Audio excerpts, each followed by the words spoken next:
So hi, I'm Jessica Lam from Club Visa Vietnam. So actually today we're gonna be deep dive into the EB5 landscape with Lee Li. Lee Li is Director of Policy Research and Data Analysis at IIUSA. So Lee Li, thank you for coming back with us today. Thank you so much, Jessica, and thank you to Club Visa for having us. It's great to be at GGCC here. It's a great event. Thank you for organizing this, and it's my honor to be able to represent IIUSA here and talk to you. Yes. Okay, so let's go to the first questions. I think could you share how you approach your research? Especially what is your methodologies when you're turning from data to the meaningful insight for the EB5 industry? Okay, I didn't expect the first question is asking me for my secret recipe, so I hope you are not trying to steal my job. But I'm happy to share what I do. As the Director of Policy Research and Data Analytics, what I try to do is use the data from the USCIS or the State Department to inform our stakeholders. So to make sure they understand what's going on in EB5, and make sure the investors also, when they make the decisions for the EB5 journey, they can make the very informed decision. So for my approach, so I would always go with the data source, USCIS and State Department. So from these governmental agencies, we can always get the most authentic information, and based on this information, I would really, based on my audience, I would cater my research to let my audience know what they need to know. For investors, I would love to share with them the information about the processing time, for example, how long it's going to take for you to get your visa, and also what's the trend of project selections, what are the projects are popular right now, and things like that. Yeah, that's a lot of things we know from the data. He summarized all of that for us to know. So actually the advocacy is the most powerful way to turn into action, right? So actually could you share a specific example where the IIUSA research directly influenced the policy change or the classification of IIUSA? Sure. So actually we rely data on a lot of things, especially so when we have the policy discussion about the RA back in 2020 and 2021 before the RA became law.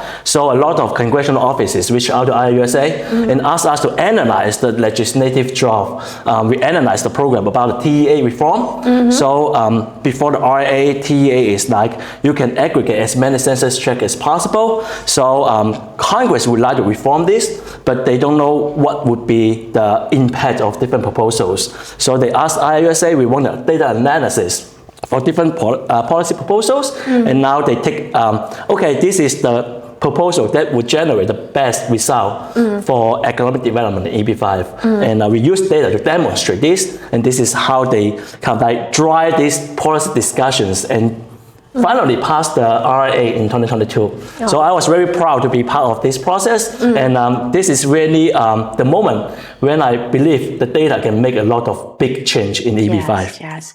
And Lee Li, I remember you already have 10 years in experience in the market, right? Yes. That's a really long time for such a baby face. Oh, again, working at EB5 makes me look young. So if you want to keep looking young, work at EB5. Okay, then go to the next question.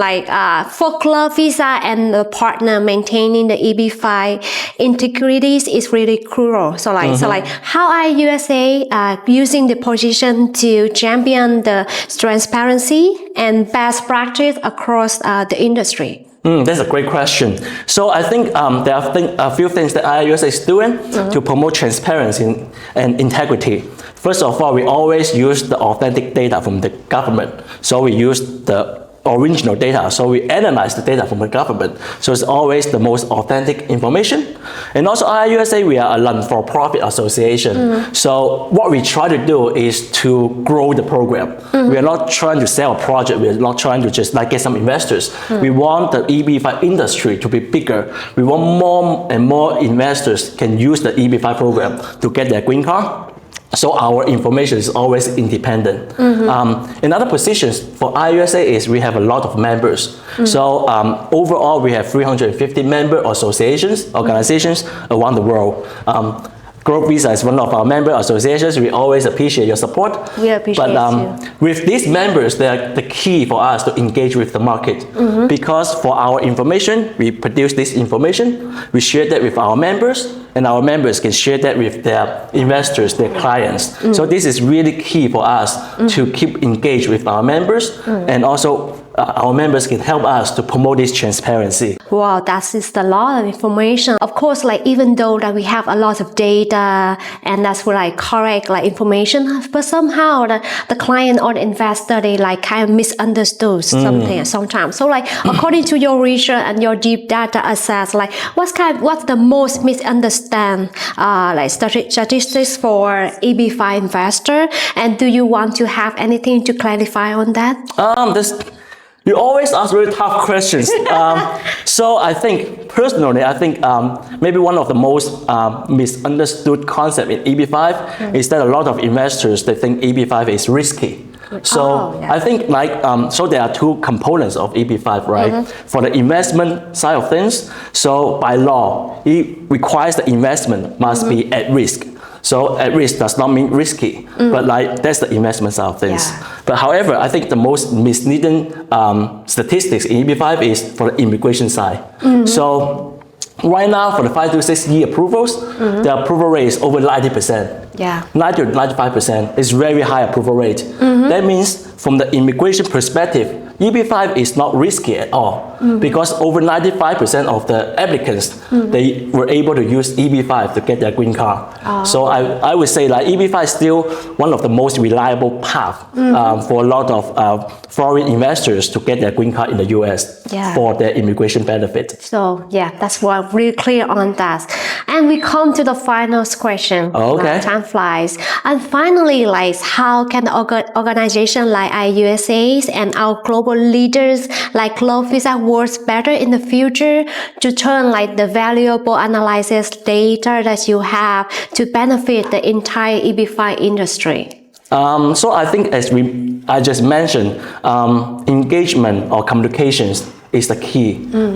So we have a lot of information, as you mentioned, and there's so many new developments in EB5. So I think by engaging with our valuable members like Growth Visa, we can help to promote this information, and we can help our investors to understand what's going on in EB5. When they make decisions, they're going to make a very informed decision. So I think it's key to continue this engagement. That's why we are here in Singapore to participate in this great summit, because we want to be here to bring everyone the most updated information in EB5. And because of Growth Visa, we're able to do so. So you think that we better have more conference like this? Oh yeah, I would love that.